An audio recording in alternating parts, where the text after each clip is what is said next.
Hey, how's it going, folks? Welcome to FoundFlix. On this Explain video, we're diving into the recent live-action adaptation of the beloved R.L. Stine book series, Fear Street. Here we have 3 full-length movies unfolding in different times and telling a bigger, complete, overarching story that develops over each. It's an interesting kind of balance between movies and a series in that sense. The whole thing with this series, along with Goosebumps, is that it's designed as young adult or kids horror, which I always call gateway horror. Something not too graphic or obscene that is tailored for a younger audience. That way you corrupt them early before they watch the real messed up stuff. Personally, I didn't read too much Fear Street as a kid, but I definitely read a shitload of Goosebumps. My personal favorite will always be One Day at Horrorland. Give me a big budget live action version of that, please. The previous Goosebumps movies adaptations were alright, but definitely leaned way more into the kid side of things. That's why I was a bit surprised when it comes to the Fear Street movies, as they actually do get a bit zesty compared to the tamer books, especially when it comes to gore. This was a pleasant surprise, honestly, as I would actually say the kills were by far the absolute highlight of the trilogy for me. Overall, I really did dig the movies, in particular the nostalgia-tinged flavor of the first 2,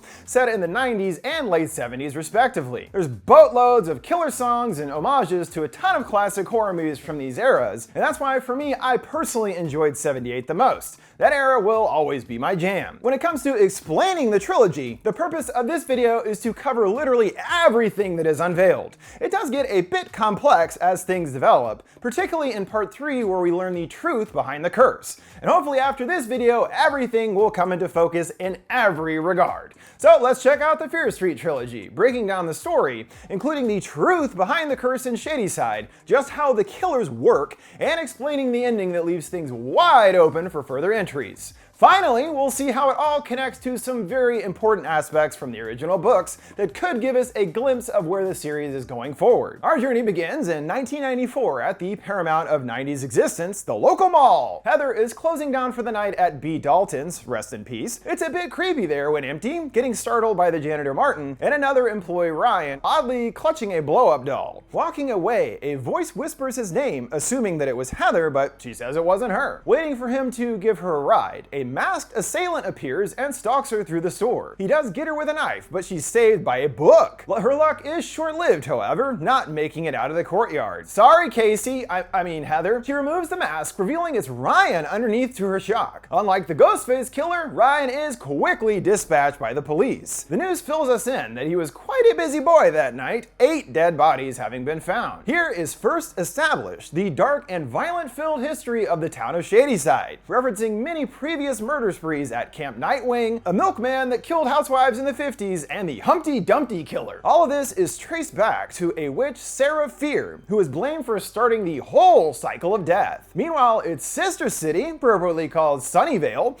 has been crime-free for decades, illuminating a curse that seems to plague Shadyside and its inhabitants. Even the citizens' love lives have difficulties, teen Dina scribbling a message to her ex-girlfriend. Her younger brother Josh is much more into the town's history, discussing the latest murders in an AOL chat room, and he is certain that it's the witch back for revenge once more. At school, we are treated to an onslaught of needle drops. I think there's 3 in this one scene. So many song changes, it's hurting my head. Slow down, 90s overload. Dina can't help but be disgusted by all the couples making out, while Josh keeps his shit together by chanting the Konami code to himself. 2 of Dina's friends, Kate and Simon, who appear attached at the hip, play a prank on her, which she finds in poor taste. I mean, people did die. They don't buy into the whole Sarah witch thing, thinking Ryan was just a sad sack like the rest of us and went nuts. Dina wants to still see Sam, and since Kate refuses to help, she's forced to don her band uniform to see her at the big game versus Sunnyvale. The drive there really hammers home the stark difference between the neighboring towns, Shadyside full of small older houses and boarded up businesses, while Sunnyvale is a much more wealthy and prosperous. Dina spots Sam amongst the crowd making out with her new boyfriend to her disappointment. She goes off to sulk and is surprised by Sam showing up, things getting pretty awkward between them. Sam moved to Sunnyvale after her parents got divorced, yet it was Dina who dumped her also accusing Sam of being embarrassed of them being together. Sheriff Good addresses the crowd about their neighbors, seeing them suffer so many tragedies and asking why, yet no answers will provide relief. There's no peace found in the past. Well, that's definitely not true, as we will come to see. The kids from their respective towns come to blows, things devolving into total chaos. bus. On the bus after, Kate hypes the kids up to finally stand up and take out those Sunnyvalers, everyone chanting their town's name. A car drives up, repeatedly honking, seeing they're wearing a skull mask, and also includes Sam in the passenger seat. Dina gets some payback ready in the form of a big container of Gatorade. Right before letting it loose, they notice that her nose is bleeding, but she dismisses it and sends the container flying out of the back door, causing the car to crash. Sam crawls out on the dirt, hearing voices whispering. Her nose starts bleeding, and she puts her hand into the earth, her mind filled with quick flashes of many witchy images. Dina and the others check on her and determine that she's fine, and she starts puking up blood. Yeah, definitely not fine. When the police question them, the gang all stay united with the same line, that it was all just an accident. Pete is pissed about his car being totaled and grabs Dina, threatening, "You're all dead." The whispering continues, focusing in on the dirt, and there's another moment of someone screaming, bathed in red. The next day, Dina attempts to check on Sam at the hospital, but is roadblocked by her mom, angrily telling her to never call again. There's someone at the door that Josh doesn't hear, seeing someone in the street donned in a full skeleton outfit. Assuming it's Peter, she tells him he's looking good and goes back in. He appears to next make his way to where Kate and Simon are babysitting. Hearing a window shattering, he's inside, seemingly attracted to the blood from Simon's shirt. Checking again, they vanished and his shirt has been all torn up. They drop the girls off with former nurse Mrs. Lane and meet up with Dina to discuss what happened. They still think it's merely Peter pranking them, on their own turf no less. The nerve! The gang determining fuck him and fuck Sam as well. Dina agrees that she needs to get her psycho boyfriend in check. At the hospital, they get some help from Nurse Betty, apparently who supplies Kate with her drugs for dealing, and are able to get to Sam. She accuses her about Pete stalking around, but she knows that it can't be him. He's been here all night. He enters, her scoffing, "Where's your stupid mask?" The two get into it again, concluding she never wants to see her again. Out of nowhere, Pete is stabbed from behind. Dina retaliates with an IV stand and the duo flee. They hide behind the desk, seeing the nurse has been killed. Skullmask emerges, and Betty confronts him, which doesn't go well. Trying to skirt past him, the killer gets a hold of Sam. Dina gets her loose, and they unmask him, revealing it's still Ryan, a bloody hole there in his head to her befuddlement. They hijack an ambulance and screech away to the police station. Naturally, they don't believe them, but Dina is certain of what she saw. A frantic call from the hospital whisks him away, leaving them with Kapinski. No one likes this guy. Outside, Simon is taking a piss, hearing a girl eerily singing down the street. The rest make a desperate escape attempt, stealing the officer's gun, knowing that they are on their own now. Simon strolls down the main street, the girl facing away by a lamppost. She reveals her messed up face and slashes his Achilles tendon. The others discover him fending her off. Dina blasts her to no effect, knowing bullets aren't gonna stop these ghouls. They're already dead, you can't kill them again. Josh recognizes who she is after Simon noticed that her wrists were slashed and the song that she was singing. Ruby sang the same one while she murdered all of her friends and then took her own life. And Ruby is just one of the many killers in the town's history, just like the Skull Mask has now become. This cycle happens over and over. Seemingly normal people snap and turn into straight psychos. Apparently the first one ever recorded was Pastor Cyrus Miller back in 1666. He cut out many children's eyes. This too ties to Sarah. According to the story, she was hanged for witchcraft and ever since has been possessing people to take her revenge on the town. Just like the local rhyme goes, she reaches from beyond the grave to make good men her wicked slaves. Thusly, all the many massacres are tied to her, concluding the witch's curse is real. Sam steps in, saying that she saw Sarah herself back in the woods. So they return there, and at the same spot, discovering chains buried, yanking out a skull at the end. On the lock, Fear is scratched in, knowing this must be her grave. They realize now why Sarah is pissed. They disturbed her bones, and decide to put the bones back in place so she can be at rest. Sam's nose starts bleeding as she grabs a bone, hearing a woman screaming, "It's you!" taken over with more images. They aren't sure if it worked, Josh on lookout, staring intently into the darkness. A guy in a hood, wielding an axe, rushes at them, slashing wildly, and everyone piles back into the ambulance to make a hasty getaway. So, well, that didn't work. There must be more to the curse than just her bones. Josh recognized this attacker as the Nightwing Killer, everyone trying to figure out why it was it didn't work. Sam realizes that it's not coming for them, but only her. As she's the one that disturbed the grave, it's her that she wants. Josh agrees with this, as Nightwing did run right by him and went straight to her. Remembering back to how Skullmask acted before, he was specifically drawn to the blood, not the kids as they suspected. They form a plan to use Sam as bait to lure the killers to them and get set up at their school. Things get a little sensual with the girls, and poor Josh is thrown in the deep end with Kate, muttering the Konami code again to calm his nerves. Sam moans this is all her fault, admitting she did go to Sunnyvale to get away from her, as she was scared of us. But tonight is the first time that she's felt like herself in months, and they start passionately making out. Not sure if this is the ideal time for that right now, but oh well. Even Josh gets a smooch too. Way to go, dude. Okay. They set the trap, cutting Sam's hand into a bucket, and spread it out into a trail to bring them to the bathroom that they fill with explosive chemicals. Soon after, all the killers do show up, surrounding them from all directions. They do walk right past them and into the bathroom without incident, going right for Sam, while Sam gets out via an air vent. They seal up the door with rope and pour out more chemicals, igniting the trail. Everyone is instantly engulfed in flames, followed by a massive explosion. They put out the fire, searching for remains, and it appears that the plan worked. There's blobs of black flesh all over the floor.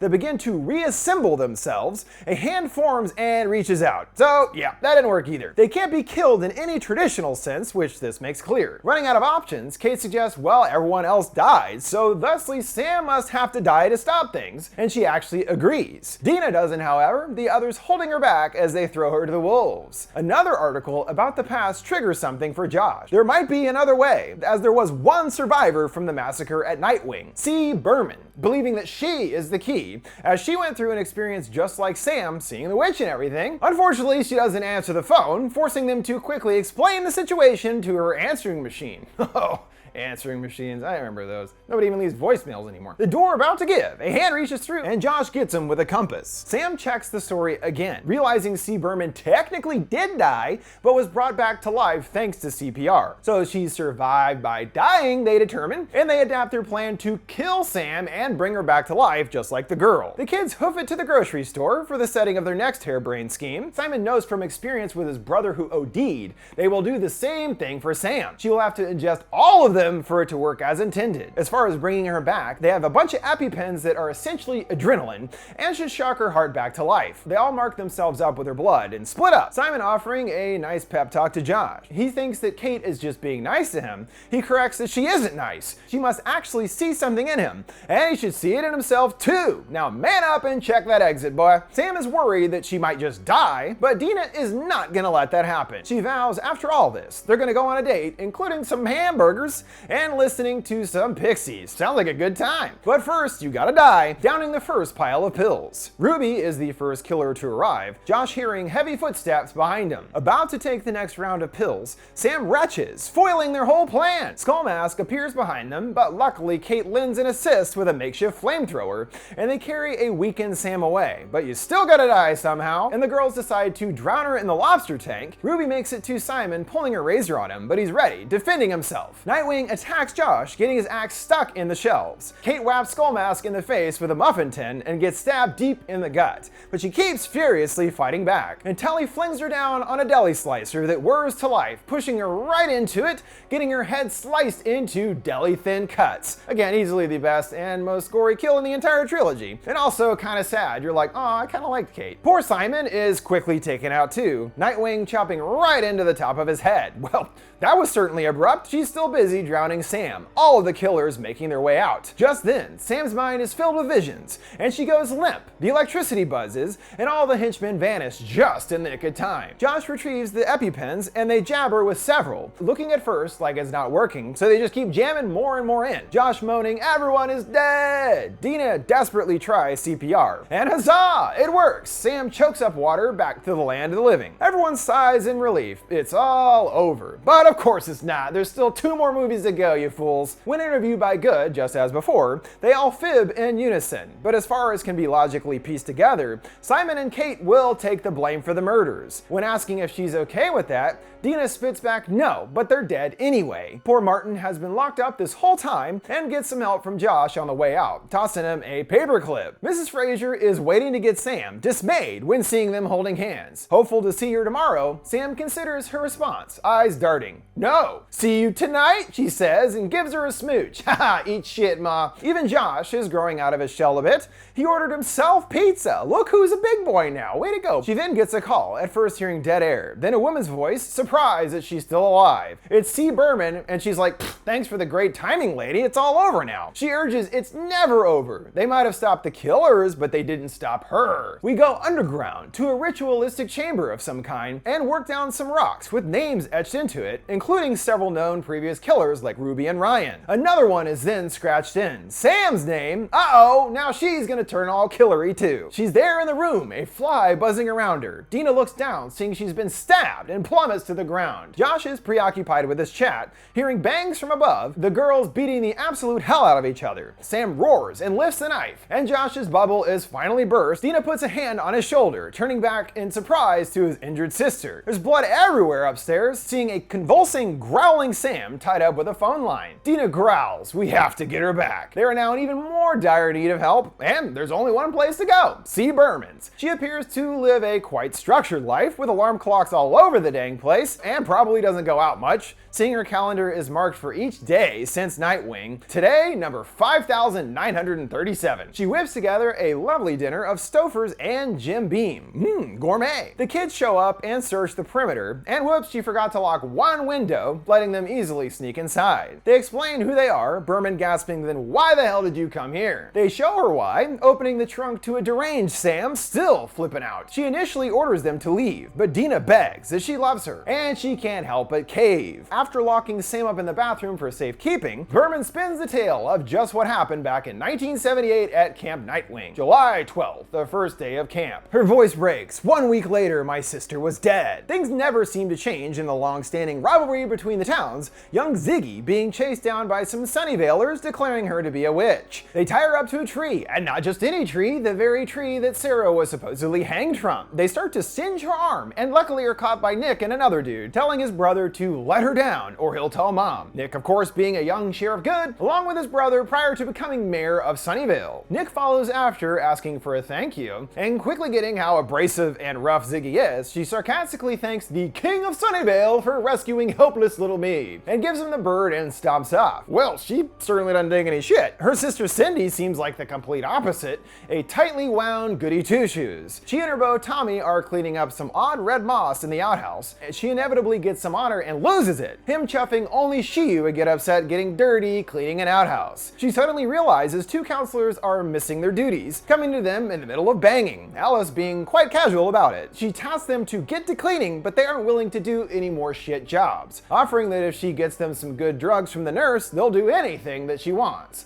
Couple of class acts over here. She puts her foot down, but they are unfazed, calling her a snitch, and click back on the tunes. Ziggy goes to the nursing station, finding an open book out on her desk with an illustration of the witch's mark, the big symbol thing we saw on the ground. Nurse Lane, who we briefly saw in the 90s, Kate took the girls to her house, she appears upset, but brushes it off and helps her with her burn. She asks about the book, and she gets serious, asking if she knows about her daughter Ruby Lane. Of course, everyone does, Ziggy relays. Just as we've seen so far, it sounds like she was a perfectly happy, talented girl until she randomly snapped one day and killed 8 people, including herself. She knows rumors from the kids that it was Sarah behind it, asking what she believes. She then gets a little aggressive with her bandaging, saying sometimes murder is necessary and good. Totally looking checked out for a moment there. Cindy shows up and there's serious friction between them, chiding Ziggy for getting in trouble again, and her calling her ma'am. She tries to lay out the seriousness of the situation. If she gets kicked out, they both do, and then who's gonna pay for her college? Ziggy laughs, no one gets out of this town, not even Little Miss Perfect. Cindy keeps complaining, scrubbing like mad, to the point of breaking the sponge. Jeez. Someone slinks by behind her, assuming it's Tommy. Out in the empty dining room, he appears there, and Nurse Lane enters as well, grumbling she can't save him and apologizes. Now getting why she was off earlier, she tells him that she saw Tommy's name on the rock wall earlier. One way or another, he's gonna die tonight. She goes at him with a knife, Cindy just standing there helpless and looking shell-shocked. Lane bonks her head on a table, and the fight is over quickly without too much damage. The cops are already considering if she went nuts like her kid did, and a mustached cop talks with Nick, telling him he's sorry his dad passed so soon, but knows that he's at peace, knowing his boy is following in his footsteps, just asking him to go easy on him when he's in charge. Sydney watches the ambulance pull away, Lane's words about Tommy echoing in her ears. Kurt won't let this weirdness distract them from more pressing matters. It's time for Color Wars! Naturally Sunny versus Shady as always, and of course Sunnyvale Tale has never lost one before. Sydney wants to talk to her sister about Lane, and she truly does believe that Shadyside is cursed. It always happens to us, something holding us down. Sydney refuses to buy into the fairy tale, and then she crests their real issues at hand. Dad left, and thanks to Mom's drinking, they're gonna lose the house. Ziggy cuts her down once more. Saving up all summer for Polo won't fix that. Positive that they're all cursed, sending Sydney to tears, crying she's not her sister anymore but a monster. Seeing this is also written all over her cabin's walls. That's what they say, she shrugs, used to it at this point. It's looking that Lane was actually spot on about Tommy. In the middle of laying out strategy, he dazes away, hearing someone whispering his name. Sydney asks if he's okay, but he says he's fine.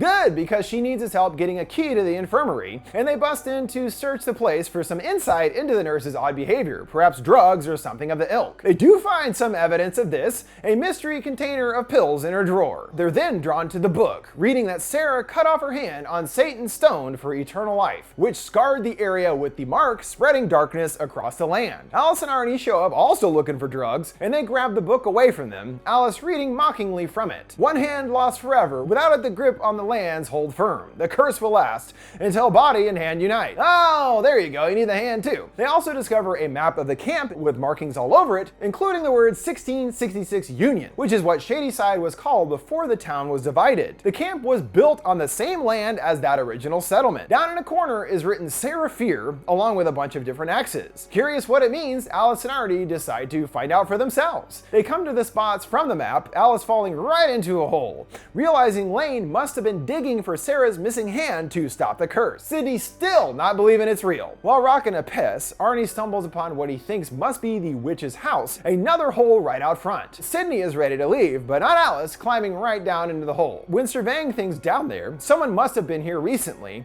A bunch of overtly witchy looking stuff all over the place. Sydney does ultimately follow after, leaving Tommy behind and coming to the witch's mark area, a fire there burning. They recall that this is where she lost her hand for eternal life, as it finally dawns on Arnie what the pills are. Tylenol, meaning Lane wasn't actually on drugs of any real substance, also meaning that she was probably right about Tommy too. Right on cue, Arnie wants to leave and encounters Tommy face obscured in shadow. He claps right in his face, getting no reaction whatsoever, and Sydney hears the voice again whispering her name. She removes some old tomes from the shelves, exposing another area behind it, again hearing the voice. Alice pulls her away, having found the names on the rock: Cyrus, Billy Barker, Ruby, all the Shadyside killers except one, the newest name, Tommy. Sydney thinks that it's a joke, but Alice argues how the heck could I have even done that so quickly? Tommy grabs an axe, now fully possessed, and jams it right into Arnie's face, then turns to the others, both screaming their heads off. They retreat back through the bookcase and knock it over, crawling into more caves. Rocks fall down behind them, caving them in, but at least keeping Tommy away. But now where to go? Ziggy and Nick team up to prank Sheila, leading her to a meetup in the outhouse. Ah yes, nothing more romantic than a rendezvous in the shitter. She finds another note there, look up, signed XOXO the Witch, unleashing a bucket full of bugs down upon her, and they trap her inside. Sydney is still trying to figure out how to get out of here. After all those other killers didn't stop with one murder. But Alice is glum after her boyfriend was chopped to death and everything. Sydney continues to refuse to accept any supernatural involvement, throwing the book down. It sounds like they used to be friends but had a falling out after the snitching incident. She even manages to push usually repressed Sydney into action, shoving her back.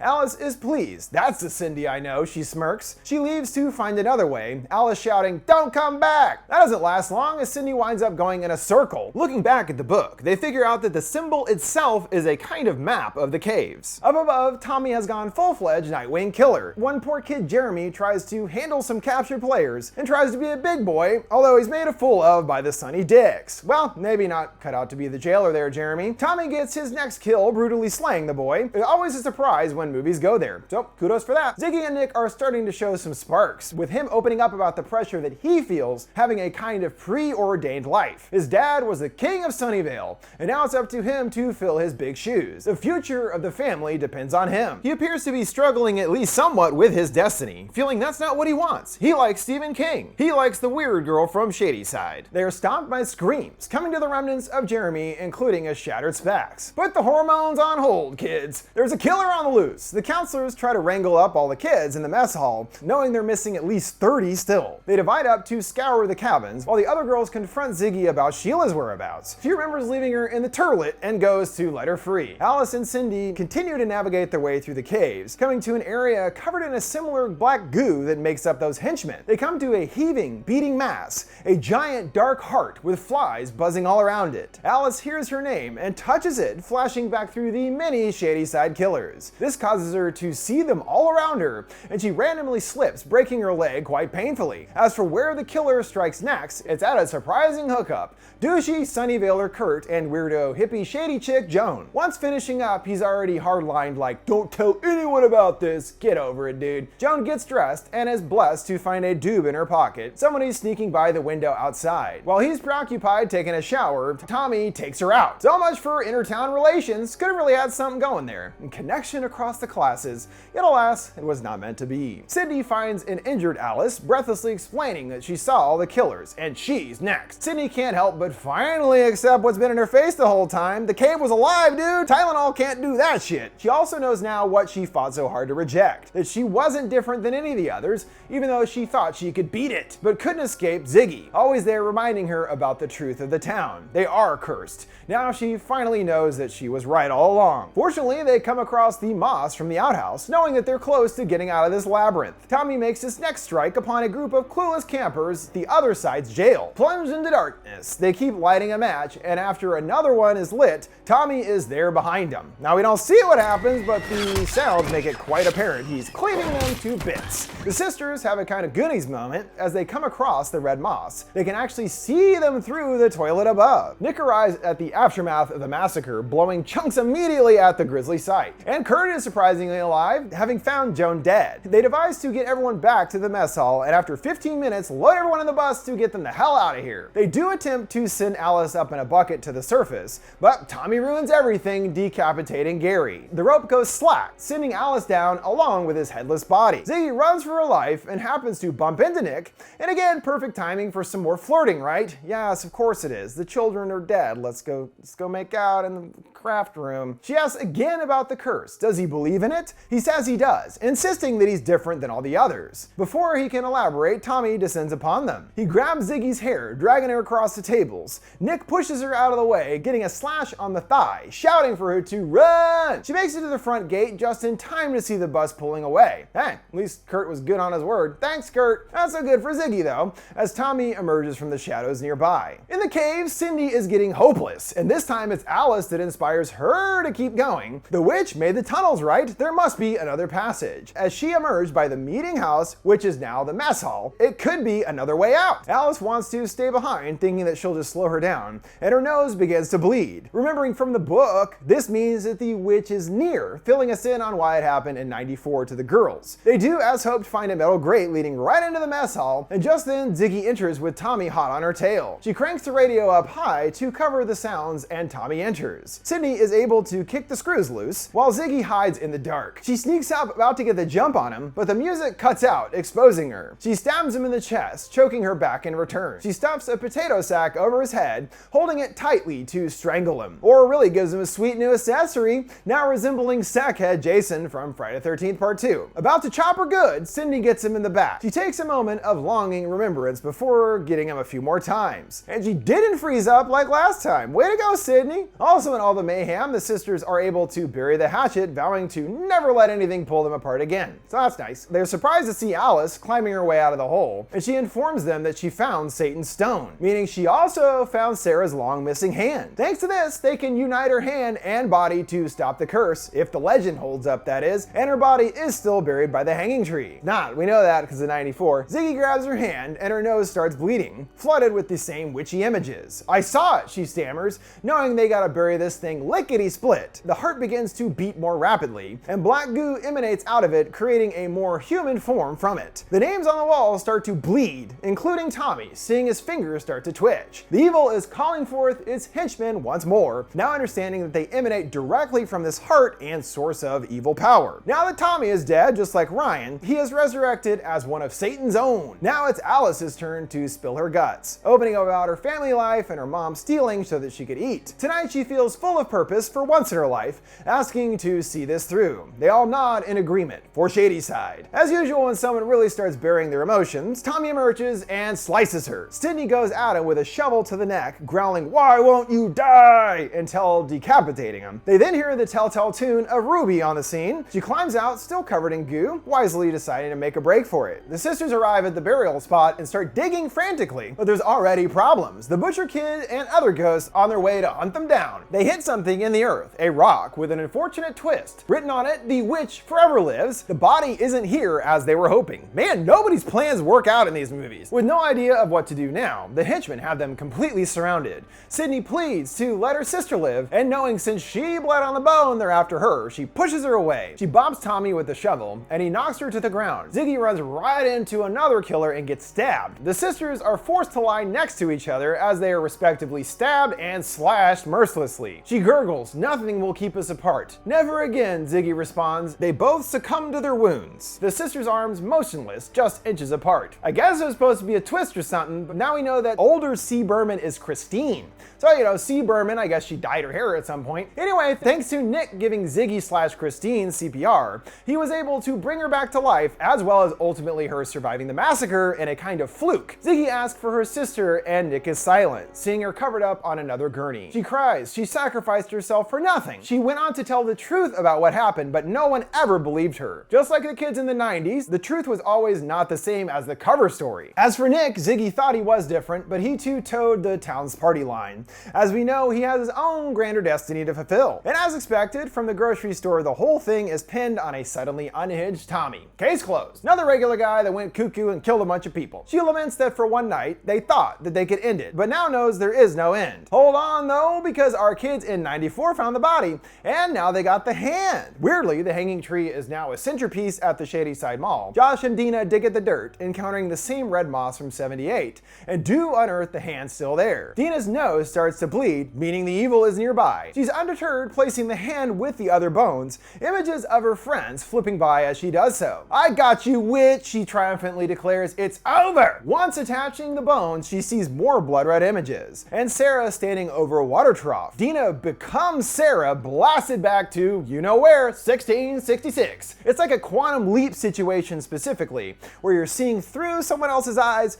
She sees Sarah's reflection in her own and stuff like that. Once again, their plan to stop things has hit a massive wrinkle. It appears that Sarah has more things to show them as we uncover the truth about the curse. Sarah's brother, who looks quite familiar, calls her over to help with their pregnant pig. Thanks to some quick work with the knife, she's able to save the babies and the mother too. Her father brings up the plight of Solomon Good, an ancestor to Nick obviously. He's lost his wife and his son, wanting her to marry him, but Sarah isn't interested, and it sounds like there's some kind of big celebration tonight. All the kids doing a back and forth kind of code phrase thing, and even Hannah is going, which is quite surprising given that she's the pastor's daughter. And it looks like, just as with Sam and Dina in 94, these two have a kind of love connection brewing here. An extremely greasy Thomas stumbles out of the outhouse, getting all up in her business, declaring that he knows about all the dark secrets here in Union. Her scoffing, "Well, you must be busy then." She gives a piglet to Solomon, and he seems genuine in his thanks. Although he hasn't been having much luck here, his brother wants him to move back to the settlement, feeling the Goods simply aren't farmers. But he's still hopeful for a good crop. After all, it is fertile ground, and it appears that there is already a witchy lady inhabiting the area, as they are going to steal some psychedelic berries from her. She's said to be 1,000 years old and drinks blood to keep her youth. She sacrificed her husband to become Satan's bride. The other girl heard that she was even close with the natives and fell in love with one, and that's why she was exiled, and also learned their medicine. Probably comes in handy. They arrive at her elaborate tent, scanning for those sweet, sweet berries. Sarah stumbles across her spellbook, open to a page for a simple exchange. A devil-looking guy there, along with another dude. She begins to read, each a name of a prince of hell. Mary stops her, croaking, "Don't." She warns her to beware the devil. If you're not careful, he'll get under your skin and consume you from the inside out. She groans for them to leave, everyone hoofing it out of there. At least they did get the berries just in time for the big forest jamboree. Woohoo! Gonna be a big night in the forest. Drinking Applejack and eating magic berries. Everyone chomps down on the berries, things getting quickly out of whack, everyone dancing all jittery and weird. Sarah looks to be swooning over Hannah. She bumps into some goob, Caleb, and he gets aggressive with her. Sarah steps in and pushes him away, making the guy look like a real dumbass in front of everyone. The two go off alone and things immediately get steamy, but they stop themselves, feeling it's wrong. But Hannah doesn't feel that way. She says, "Well, I'll stop if you want me to," and she clearly doesn't. Their moment is ruined Solomon, hearing a twig snapping, knowing that someone must have seen them to their horror. If word gets out, they'll hang us, Hannah fears, but Sarah isn't bothered, saying that she wasn't alive before now. At least Mad Thomas saw him watching over them, chuckling, "Sinners, sinners," to himself. Things quickly turn sour as Hannah shows up with some troublesome news. There's something wrong with her father. He's found whispering to himself, staring out the window, some of those flies buzzing around him. As you remember, the pastor was the first recorded victim of the witch, so someone else is behind it, not Sarah, as we were led to believe this entire time. Hannah is worried that it's their fault for sinning, but Sarah disagrees, assuring her everything's gonna be alright. Hannah's mom storms in, blaming her for ruining her life. Thomas saw them and is spreading the word around town about their wickedness. She tosses her outside, literally everyone in the square giving her the stink eye. Move along there, people. Geez, pretty slow around here, I suppose. You got nothing better to do than stare at me. Sarah's father has heard word of her late night mischief as well, and gets emotional over what he believes are his failures. It was her mother that wanted them to settle here. If she was still alive, he feels that she could have led her down a different path, rooted out her so-called strangeness. But now he feels it's too late. Whatever has gotten into the pasture spreads further into the land and food. All the bread has grown moldy and the fruit is rotten too. More alarmingly, the mommy pig has consumed all of her babies. Ugh, that's not good. The town's well has also been polluted, pulling out Sarah's dead dog from the bottom. A lady shuddering, "The water is poisoned!" Solomon appears to still be supportive at least, gifting her with a knife in thanks. She reveals that she saw a figure that night in the trees, and since then all this weird stuff has been happening. Now really feeling maybe her dad was right. Something is wrong with her. He sweeps away what happened with Hannah as just a dalliance, meaningless. But for her that is not the case, which is why she is so afraid. Regardless of everything, the only way for the evil to come in is through a choice, which she hasn't done. There's a blood-curdling scream outside, the whole town in an uproar. The pastor has locked up a bunch of kids in a building. We do remember what he did, he gouged all their eyeballs out. Cyrus also gouged his own eyes out, saying he can see everything now. The townsfolk can't be held back anymore, everyone entering to the unsettling sight. Solomon takes out Miller with his pitchfork, everyone more convinced than ever that there's witchcraft afoot. The town is hungry for vengeance, and are determined to find out who is behind this, searching the kids for witches' marks, all clean of course. Then the tides are turned by a butthurt Caleb, who lies after being rejected, saying that he was witched by Hannah, and even watched her make love to the devil in the moonlight. Both of them, Sarah and Hannah, and everyone buys it immediately, chanting, "Witch, witch, witch, witch." They quickly capture Hannah, and Sarah is able to stay hidden. She makes her way back to her, finding her bound and distraught. They're going to hang them both in the morning if she doesn't leave. Sarah refuses to do so, and has an idea. They think they're guilty no matter what, so she might as well make the deal for real. They want a witch? Let's give them one. She makes it back to Mary's hut, and no such luck on that plan, finding her dead, her throat slit. Again, man, everyone's plans go awry in these things. With that, she turns to her last ally, Solomon, for help. She knows someone must have struck a deal with the devil, offering union in exchange for power perhaps. He says he believes her, and she's forced to hide out when Caleb shows up with some other guys. Sarah finds her way through to another room, discovering the witch's mark is there. She puts her fingers in the design, pulling out black stuff, seeing the book there on that same simple exchange page. Yep, it was Solomon all along. He does an incantation, literally bringing the mark and the beating black heart to light. So it's clear that the good family ain't so good after all, and the entire family line has been in control of the curse ever since its beginning. He defends his actions to her though, getting power and legacy in exchange for one simple soul, Cyrus Miller's, and it appears on the rock. She reminds him, well, he did kill all those kids too, but well, he can't be bothered. He tries to appeal to her that they are one and the same. They are different, and they want bigger things from the world than others. She vehemently disagrees, scowling, "I'm nothing like you," and gets him with the knife that he gave her in the gut.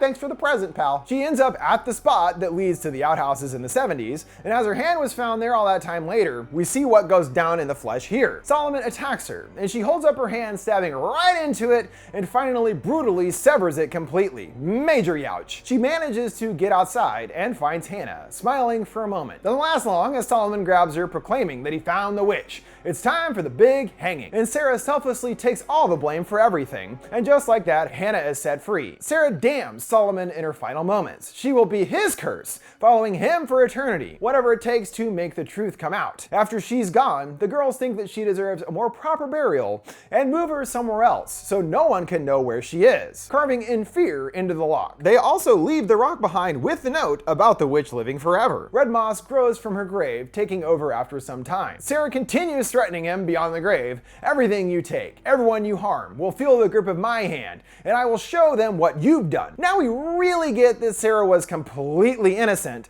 and was framed by Solomon as a witch to cover his own ass. Additionally, she's actually been trying to help Dina and the others to uncover the truth about the curse, which has finally happened. Thanks to this, Dina is shot back to 94, knowing they've got to take out Nick to finally stop the curse once and for all. He happens to show up and they take his car, explaining to Josh what's really going on here. The evil takes over the listed person and they become murderers. Conversely, the good family gets what they want, like being sheriff and the mayor. One takes the mantle from each generation, essentially passing down the evil to each. The killer's actual function is to protect from anyone discovering the deal, and they are the only ones that found out the truth since Sarah hundreds of years ago.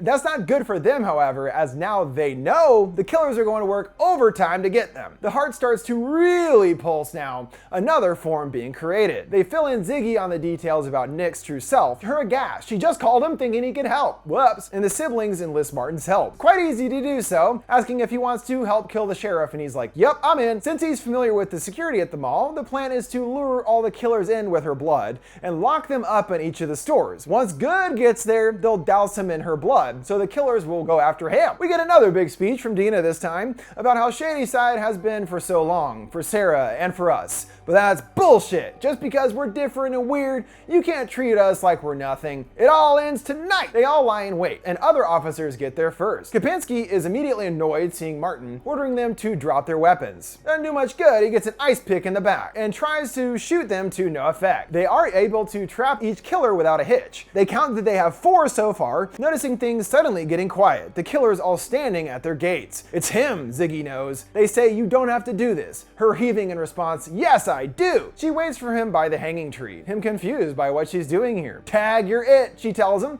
dumping the bucket of blood on him, and opens a door unleashing the ghouls. He grabs her, demanding to get them away. If I die, she dies. Skullmask gets him, but Ziggy got some blood on her. The killer is now after her too. The sheriff leaves the scene, the others shooting the killers with the blood, which causes them to turn on each other. Way to go, Dumbos. And Sam gets free in all the mayhem. There's more problems though, as Ruby makes her appearance along with even more killers. Unfortunately, their super soakers are tapped, so they'll have to use whatever they can to fend them off. Nick attempts to get Dina to doubt herself. This has been around 300 years. What makes you think you can stop it? Sam shows up out of nowhere and attacks her, and Dina is able to get through to her. She comes to Good with a knife. Him roaring, she's gonna be famous, Shadyside's newest piece of shit, laying out how he's going to frame her, and he's gonna get a medal. She gets his hand on the heart, hearing Sarah's echoing voice and cycling through all the killers that he and his family created. Just as we saw with Alice after touching the heart, everywhere Nick turns, there's another victim waiting for him. Finally coming to Sarah, who snarls, I will never let you go. Dina stabs him in the eye, and the killers all instantly vanish, and the heart dematerializes. Sam is a bit beaten up, but back to her normal self now,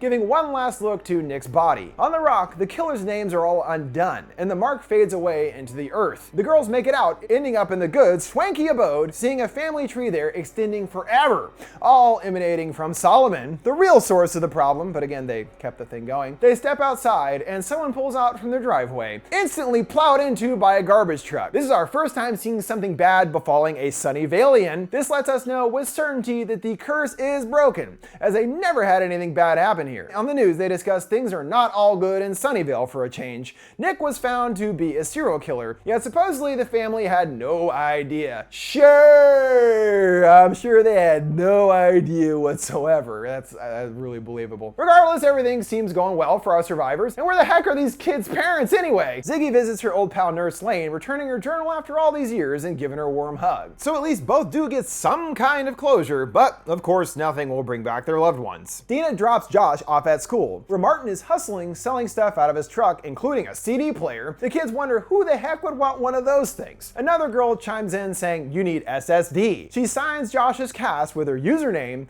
and it's her, the girl he's been chatting with online. What are the odds, bro? Nice Nice. Dina and Sam get their perfect date as promised, chowing down on cheeseburgers and listening to the Pixies near the Red Moss. They carve in Sarah's name, calling her the first official Shadysider and thanking her. Due to her, Sam is still here. Everything is back to normal at the bustling mall. Then we descend down into the caves beneath. There's police tape and everything marked as evidence, including the book that is still there. Seems weird they would just lie all that stuff around without being guarded at all, but okay. This allows someone to snatch it up, leaving us with a whopper of a cliffhanger. I can assure you I went through this frame by frame to see if there was any way I could figure out who it was, checked if anyone was wearing nail polish or any kind of clue of any kind. Nothing. Bupkis. It really seems more the idea is to leave things a bit open-ended, as a series director said as much. The intent going forward is to open the world up in an almost Marvel Cinematic Universe kind of way, but for slashers. If I was to take a guess which made the most sense story-wise to me, Will is an obvious suspect. I mean, he's the mayor and everything. I'm sure he could pull some strings to get the book back.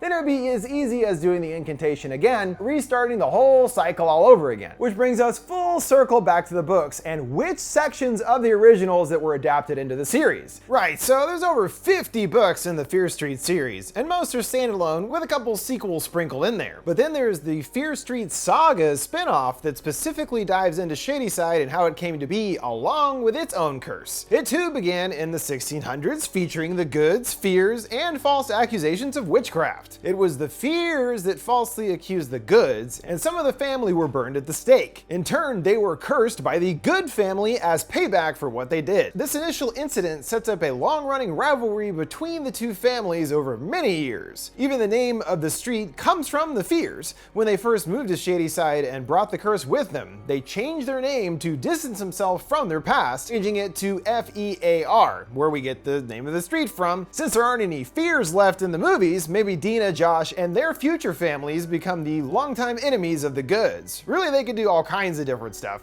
Doesn't always have to be about the curse either. Anyway, just interesting to see where some inspiration for the movies came from in the books. I think they need to do Fear Street like 2100, where they're all fucking robots. Oh man, I can't talk anymore. With that, we have reached the conclusion of this lengthy, in-depth look at the Fear Street trilogy. It was a fun, nostalgic blast that was definitely a big success, and I am genuinely looking forward to seeing further entries in the series. Don't forget, before we go, you can send me requests for any movies or TV shows you'd like to see me explain by sending them my way on any of my social media accounts at FoundFlix. What did you guys think of the Fear Street trilogy and its ending? Which entry was your favorite? What would you like to see in any sequels? Let me know your thoughts down in the comments below. Make sure to like, subscribe, and follow. Thanks for watching FoundFlix. See you next time.